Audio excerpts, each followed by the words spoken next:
মেদিনীপুরে কোলাঘাট নদীর পাড়ে মাটি চুরির অভিযোগ উঠল শাসক দলের আশ্রিত দুষ্কৃতীদের বিরুদ্ধে। গতদিন কুড়ি ধরে কোলাঘাটের বারোবেরিয়া গ্রামের উপরায়ণ নদের তীরে মাটি বিঘের পর বিঘে জমি রাতের অন্ধকারে মাটি মেশিন দিয়ে কেটে অন্যত্র বিক্রি করে দেওয়ার অভিযোগ উঠল।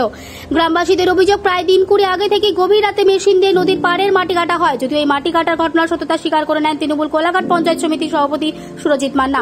তিনি বলেন, শুধু তৃণমূল নয়, বিভিন্ন রাজনৈতিক দলের লোকেরা এই ঘটনার সাথে যুক্ত, তবে এই ঘটনা বন্ধের চেষ্টা অবশ্যই করা হবে বলে কোলাঘাট পঞ্চায়েত সমিতির সভাপতি জানান। এতে নানান রাজনৈতিক দলের লোক যুক্ত থাকে, শুধু যে তৃণমূল ক্ষমতায় আছে বলে তৃণমূলের লোকজন যুক্ত থাকে তা নয়।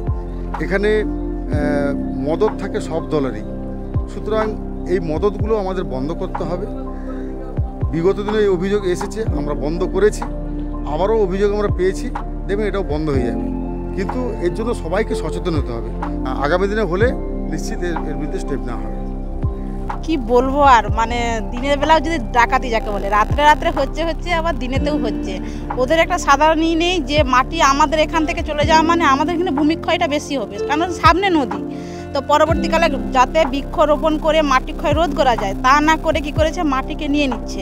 আমাদের উচিত এখানে চারিধারে মানে বৃক্ষরোপণ করে মাটিটাকে রোধ করার জন্য, যাতে এখানে কখন কাটছে কখন এইসব বিশাল তো ক্ষয়ক্ষতি দেখতেই তো পাচ্ছি। এরকম যে একটা পিকনিক স্পট, মানুষ যে এসে একটা আনন্দ উপভোগ করতে, সেই জায়গার পজিশন তো পাওয়া যাবে না দুদিন পরে। এরকমভাবে কেটে নিতে থাকলে অসুবিধা হবে। দেশের ক্ষতি বলতে এই যে মাটি কাটা হয়ে গেল ফলে এই জায়গাটায় যে একটা পিকনিক স্পটের মতো তৈরি হয়েছিল সেইটা তো আর থাকছে না।